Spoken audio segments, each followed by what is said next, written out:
मंच पे बैठे हुए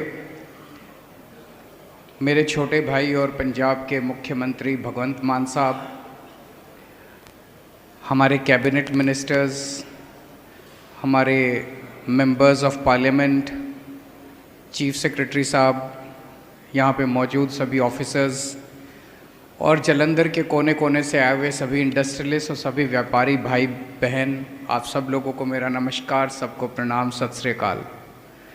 सबसे पहले आप सब लोगों को बहुत बहुत शुक्रिया। अभी थोड़े दिन पहले आप लोगों ने जलंधर में हमारी पार्टी के सुशील रिंकू को भारी भारी भारी बहुमत देके आप लोगों ने जिताया था। जो प्यार आपने आज से 1.5 साल पहले विधानसभा चुनाव में दिया था, वो प्यार कम होने की बजाय दिन ब दिन बढ़ता जा रहा है। इसका मतलब आप लोग हमारे काम से खुश हैं, जो हम कर रहे हैं आप लोग आपको उस पर भरोसा है, इसके लिए बहुत बहुत शुक्रिया। आज मेरा यहाँ आने का 2 मकसद हैं। एक, इसी हॉल में विधानसभा चुनाव के पहले हम आए थे, हमने आपके साथ इंडस्ट्री के साथ टाउन हॉल किया था, कई सारे वादे किए थे, कुछ वादे बाकी हैं, कई वादे पूरे हुए हैं। मैं चीफ सेक्रेटरी साहब ने अभी जो प्रेजेंटेशन दिया, ढेर सारे अनाउंसमेंट्स आज हुए हैं और ये अनाउंसमेंट्स कोई फौरी तौर पे नहीं है। अनाउंसमेंट्स एक एक अनाउंसमेंट बहुत सोच समझ के डिटेल में जाके पूरी स्टडी करने के बाद, जैसा बताया गया कि 1-1.5 महीना पहले एक व्हाट्सएप नंबर, सीएम की तरफ से एक व्हाट्सएप नंबर और एक फ़ोन नंबर, ईमेल जारी किए गए थे और जनता से सुझाव मांगे गए थे, इंडस्ट्रियलिस्ट से सुझाव मांगे गए थे। लगभग 1,500 से ज़्यादा सुझाव आए। उन सारे सुझावों को ऑफिसर्स ने और मुख्यमंत्री साहब ने पर्सनली पढ़ा और उनको पढ़ने के बाद उनको निचोड़ के ये आज जितने अनाउंसमेंट्स किए गए हैं वो हैं। अभी उनमें कुछ सुझाव ऐसे हैं जिस पे अभी काम चल रहा है, तो बाकी जो काम हैं वो भी पूरे होंगे। तो एक तो मेरा यहाँ पे आने का मकसद ये था कि जो कुछ हम लोगों ने चुनाव के पहले वादे किए थे, उनमें कई वादे पूरे हुए हैं और कई वादे पूरे हो रहे हैं। कई गारंटी पूरी हुई और कई गारंटियों पे काम चल रहा है। और दूसरा मकसद ये था, जिस तरह से आपके साथ हम लोगों का इंटरेक्शन हो रहा है, अभी जैसे कपूर साहब ने कहा कि उनकी 40 साल की बिजनेस लाइफ में उन्होंने आज तक कभी किसी सरकार को इस तरह से इतना डिटेल के अंदर, चुनाव के टाइम तो सारे आते हैं, अभी चुनाव का टाइम नहीं है, हम आपसे वोट मांगने के लिए नहीं आए। अभी अभी जलंधर का चुनाव पूरा हुआ है, चुनाव जीतने के बाद आपके साथ बैठ के आपका काम करने के लिए आए हैं हम आपसे आज वोट मांगने के लिए नहीं आए।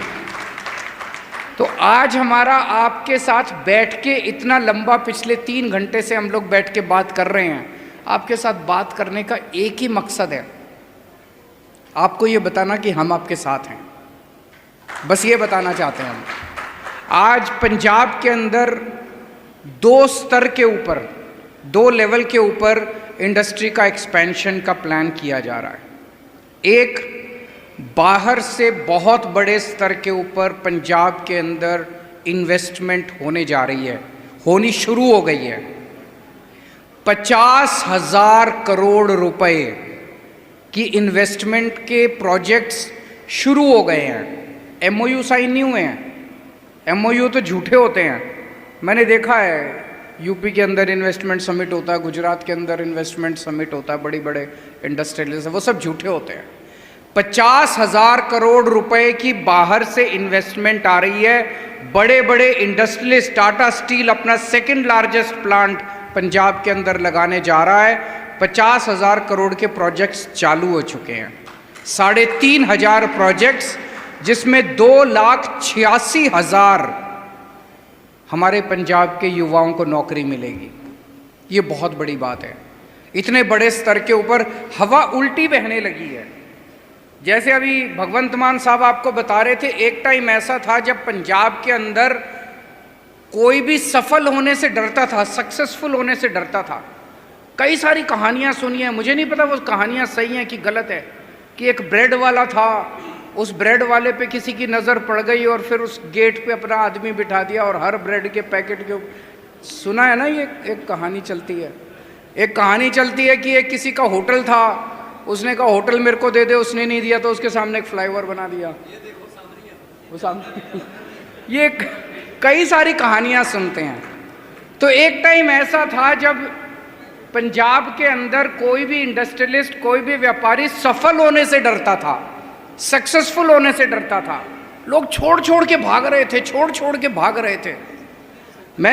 आज हम सुबह अमृतसर गए रहे थे। अमृतसर में एक स्टील इंडस्ट्री वाले ने बताया कि पहले वहाँ पे 822 यूनिट्स होती थी स्टील और फाउंड्री की, 822, आज 126 रह गई है। तो हम तरक्की कर रहे हैं कि हम पीछे जा रहे हैं? हम तो पीछे जा रहे हैं। पहले 822 थी, अब तो 1500 होनी चाहिए थी, 2000 होनी चाहिए थी, 3000 होनी चाहिए थी। हम पीछे जा रहे हैं, 125 इंडस्ट्री रह गई है। इसको बदलना है। तो एक तरफ बाहर से इंडस्ट्री आएगी, लेकिन दूसरी तरफ ये जो आप सब लोग बैठे हैं, पंजाब के जो इंडस्ट्रियलिस्ट्स हैं, पंजाब के अंदर आज जो मौजूदा इंडस्ट्री है, इस इंडस्ट्री को और ज़्यादा 10 गुना बढ़ाना है। हम जानते हैं कि आपके पास आज भी इन्वेस्टमेंट, मुझे बहुत अच्छा लगा अभी आपने बताया कि या किसी ने बोला कि हम बहुत बड़े स्तर पे एक्सपैंड करना चाहते हैं। आप 500-600 एकड़ जमीन लेके हमें एक्सपेंशन करने का मौका दीजिए। किसी ने कहा कि एक बहुत बड़ा R&D सेंटर बनाइए, किसी ने कहा कि एक बहुत बड़ा कन्वेंशन सेंटर बनाइए। बहुत शानदार सजेशन है। जो विजन आप लोगों का है, उस विजन के साथ गवर्नमेंट आपके साथ काम कर। मैं सोचा था अगर ये सारे काम हो जाएं तो हो सकता है कि पंजाब चाइना को भी पीछे छोड़ दे मैन्युफैक्चरिंग के अंदर, और ये हो सकता है। और हमें सपना वही देखना है, और वो आप लोग कर सकते हो। मुझे लगता है कि पूरी दुनिया के अंदर basically Punjabis are born entrepreneurs, Punjabis are born businessmen. उनके खून के अंदर बिजनेस होता है। इट इज़ जस्ट कि अपने ही देश के अंदर हमें निचोड़ के रखा हुआ है, सिस्टम ने निचोड़ के रखा हुआ है, सरकारों ने। हम उसे ख़त्म कर, हम इन जंजीरों को ख़त्म करने के लिए आए हैं। हम इन जंजीरों से आपको खुला करने के लिए आए हैं। टाइम लगेगा। आज आपके साथ 3 घंटे 2 मुख्यमंत्री बैठ के इतनी देर से बात कर रहे हैं। मैं एक एक चीज़ नोट कर रहा था। चीफ सेक्रेटरी साहब ने, आपके चीफ सेक्रेटरी ने पिछले 2 महीने से एक एक सुझाव के ऊपर काम किया है। हम आपके साथ काम करना चाहते हैं, और पंजाब का विजन एक बहुत बड़ा विजन हम लोग क्रिएट करना चाहते हैं। आपको ज़्यादा पता है कि करना क्या। The wearer knows where the shoe pinches. आपको पता है कि कहाँ दिक्कत हो रही है। वो सारी समस्याएं दूर करेंगे। पहले जितनी सरकारें आई उनका मकसद था आपको निचोड़ के आपसे पैसे इकट्ठे करना। मैं नहीं मानता कि आज आपके किसी भी मंत्री ने, हमारे किसी मंत्री ने या मुख्यमंत्री ने आपसे पैसे मांगे होंगे। किसी से पैसे मांगे? किसी से पैसे नहीं मांगे, किसी से कमीशन नहीं बांधी। हम 24 घंटे यही सोचते हैं। एक आदमी जब काम करता है, मैं ये सोच रहा था हमने 1.5 साल में इतना काम कर दिया, इन्होंने 70 साल में क्यों नहीं किया? क्योंकि इनका मकसद एक ही होता था। हर फाइल जो आती थी इनका मकसद होता था इसमें क्या कमा लूँ, इस फाइल में क्या कमा लूँ, इस फाइल में।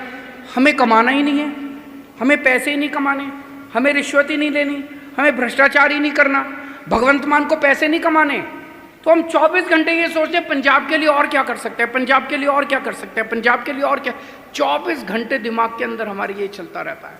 और जब 24 घंटे चलता है तो कई सारी चीज़ें जो अपने आप इतनी तेजी से आज पंजाब की तरक्की हो रही है। और जिस तरह से भगवंत मान साहब पंजाब के कोने कोने में 24 घंटे घूम, अभी बाढ़ आई थी, आपने देखा था भगवंत मान के सोशल मीडिया के ऊपर वीडियो चल रहे थे। बाढ़ आती है, क्या होता है, एक SOP है, मुख्यमंत्री उस राज्य का हेलीकॉप्टर में बैठता है और एक दौरा करके आता है, उसमें वीडियो बना लेता है, वीडियो करके ट्वीट कर देता है, आज मैंने बाढ़ग्रस्त का एरियाज का दौरा किया। यही करता है मुख्यमंत्री वहाँ का। इसने ये हेलीकॉप्टर में नहीं बैठे, इन्होंने अपनी पैंट ऊपर करी और ये पानी के अंदर घुस गए और अपनी नाव के साथ में बैठ के, और जो गांव में जो बाढ़ आई हुई थी वहाँ से फैमिलीज़ को निकाल के ये ला रहे थे। देखा था आप लोगों ने इनको, इनके वीडियोस। तो पूरे पंजाब को यकीन नहीं हो रहा कि ऐसा भी मुख्यमंत्री हो सकता है। और अब रिवर्स माइग्रेशन शुरू हो गया है। कल रात को मेरे साथ मेरा एक जो पीए है वो रात को होटल से बाहर निकल के खाना खाने निकल गया वहाँ पे अमृतसर में। तो उसने जिससे पूछा वो ऑस्ट्रेलिया से अभी वापस आया लौट के। ऑस्ट्रेलिया में पहले काम करता था, कहते जी अब मैंने सोचा कि अब तो अच्छी सरकार आ गई है, मैं वापस जाऊंगा पंजाब में काम करने के लिए। लोग पूरे दुनिया के अंदर लोगों को यकीन नहीं हो रहा कि हमारा पंजाब बदल रहा है, इतनी तेजी से बदल रहा है। लोग छोड़ के वापस आ रहे हैं। और कल हम लोगों ने अमृतसर के अंदर पहला सरकारी शानदार स्कूल बनाया है। आप लोग देख के आना, आपको यकीन नहीं होगा, दिल खुश हो जाएगा आपका। सरकारी स्कूल के अंदर पहले बिल्कुल शिक्षा नहीं होती थी, सारे कंडम होते थे, सारे क्लासरूम टूटे पड़े होते थे, छतें टूटी पड़ी होती थी, दीवारें टूटी पड़ी होती थी, पढ़ाई के नाम पे कुछ नहीं होता था। एक आम आदमी गरीबी की वजह से बड़ी मुसीबत में अपने बच्चों को सरकारी स्कूल में भेजता था। कल जो सरकारी स्कूल का हम उद्घाटन करके आए हैं, मैं चैलेंज के साथ कह सकता हूँ, यहाँ जितने आप लोग बैठे हैं, आप सारे बहुत अमीर लोग हैं, यहाँ जितने लोग बैठे हैं, आपके बच्चे जिन प्राइवेट स्कूलों में पढ़ते हैं उनसे ज़्यादा शानदार सरकारी स्कूल कल हम अमृतसर के अंदर उद्घाटन करते हैं। और वो पहला स्कूल है। पंजाब में 20,000 सरकारी स्कूल हैं, सारे सरकारी स्कूल ऐसे शानदार बनाएंगे। और मैं चैलेंज करता हूँ 5 साल के बाद जब आपसे वोट मांगने आऊँगा, इस हॉल के अंदर आधे लोगों के बच्चे सरकारी स्कूलों में पढ़ रहे होंगे, ऐसा मेरा यकीन है। हमें सबको मिलकर पंजाब बनाना, पंजाब को आगे लेके जाना है। आप लोगों के ने इतना विश्वास करके इतना भारी बहुमत दिया। हम 24 घंटे लगे हुए हैं, हमारी सरकार 24 घंटे लगी हुई है, हमारे मुख्यमंत्री 24 घंटे लगे हुए हैं, पूरी ईमानदारी और पूरी शिद्दत के साथ काम कर रहे हैं। और पहले की सरकारें व्यापारियों को पूरा नोचती थी, पुरानी सरकारें, उनका जिसका नेता नोचते थे, अफसर नोचते थे, इससे इनसे कमा लो, और उनको लगता था सारे व्यापारी चोर हैं।